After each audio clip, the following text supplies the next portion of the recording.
how children have become oppressed in the 20th century, we must focus on how society constructed a certain discourse on children over time which led to their oppression. This is demonstrated through Firestone's article, Damn with Children. By the 14th century, the idea of childhood came to be, and during the late 17th century, the ideology that children are pure and innocent was constructed by Rousseau. Childhood in the Middle Ages was not looked at. Basically, there was no distinction between the child and the adult. The discourse of children had started by considering them as servants to adults. The childhood discourse consisted of the thought that the male child was seen as lower class than the female.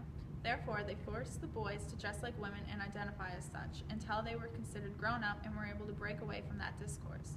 Also, female children were seen as little ladies, and was taught to dress much like the adult female. Eventually, during the 20th century, children had a discourse that led to their oppression. 4 things that constitute their oppression in the 20th century are, first, economic and physical dependence.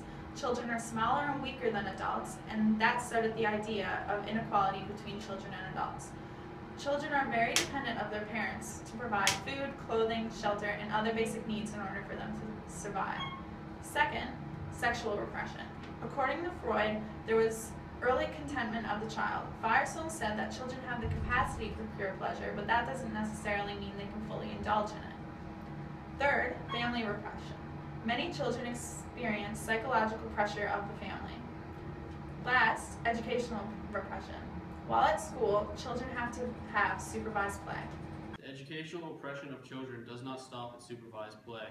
Firestone goes into great detail when explaining how the repressive structure of the classroom itself guarantees that any natural interest in learning will serve the disciplinary interests of the school. The educational institution itself is designed to be repressive.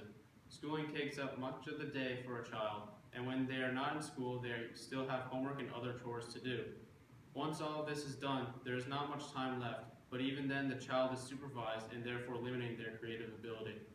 Many things are chosen for children without their input. They are forced to play with other children of the same economic class or neighborhood.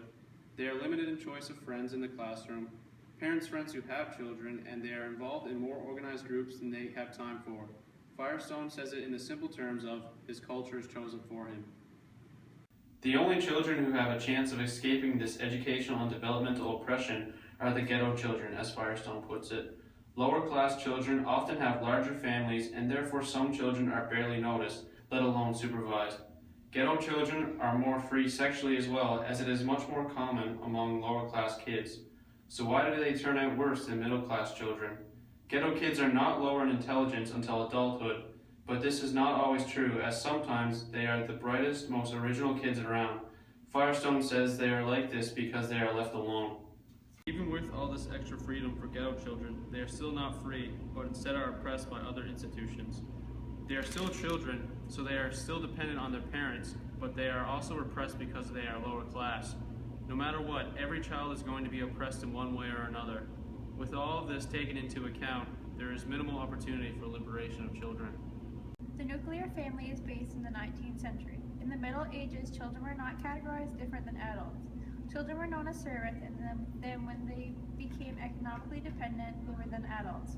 In Firestone's reading, she said that the nuclear family is based on the organization of reproduction.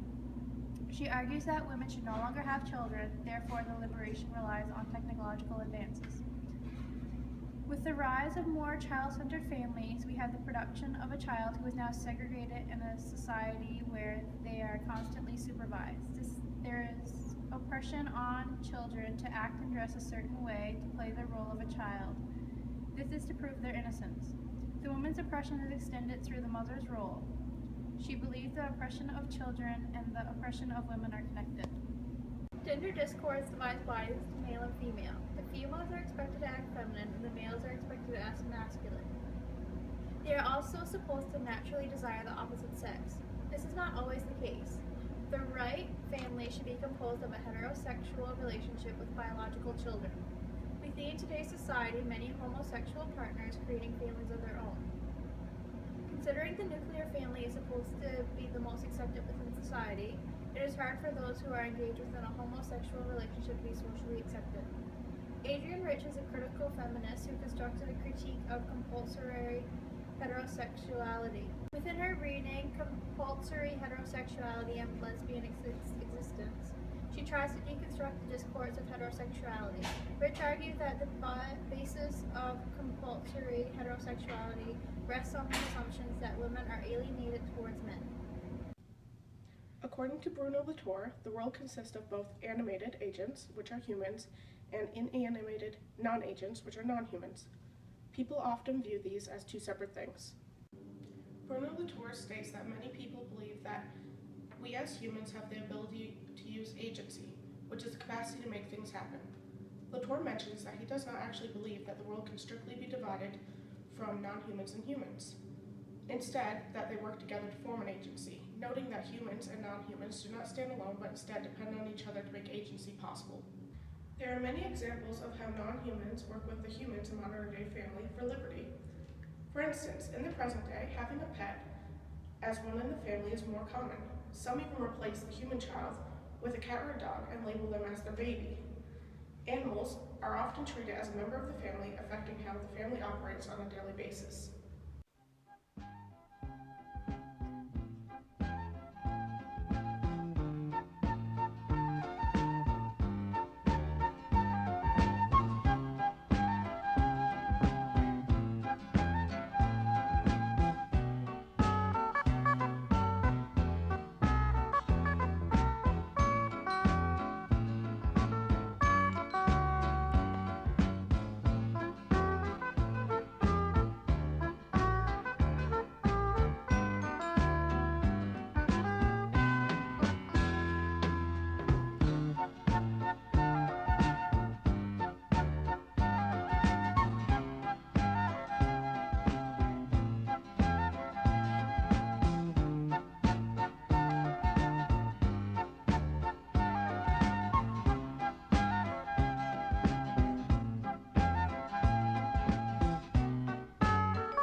Secondly, the technical aspect of a family could be noted as things such as birth control or the medicine that the family uses.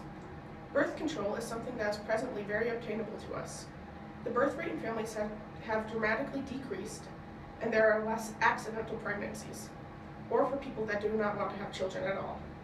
The birth control gives them more of a chance of not having a child. This displays female liberty. Medicine, on the other hand, can help heal a family member when ill. As technology is more advanced, it leads to quicker, more acceptable, and effective healing processes. This can increase the family lifespan and help family members detect genetic illnesses at earlier points in the family life.